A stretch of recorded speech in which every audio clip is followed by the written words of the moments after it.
Wadhi county ma Homa Bay kamoyudo ni commissioner mar county no Moses Lelan okonigi seketarita makare tong mar piny Kenya gi Uganda gi county no mar geng'o landruok mar tuo mar Ebola e county no. County ma Homa Bay en achiel kuom counties ma e gwenge ma Nyanza mokiewo gi piny libamba ma Uganda e nam Lolwe.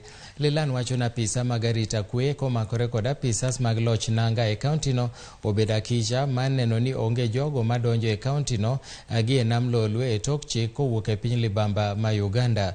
Okone jopiny mondo mi obende obed akicha ahinya to mago mawuok e alwora no ma nam Lolwe kendo gichiw lipot ne obila ka gineno jok ma gichich godo. Kule Uganda there is an outbreak of Ebola. And we are very, very alert.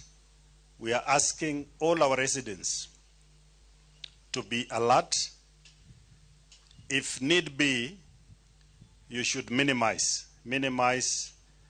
travels, particularly unnecessary travels across our waters. Tumeweka ofisa wetu wakuwe makini sana ili kwamba kama kutakuwa na mtu yeyote ambaye anaingia kwetu na anaonyesha dalili za ugonjwa ya Ebola, tuwe na haraka kuripoti kwenye vitengo vya serikali na pia katika institutions zetu za afya.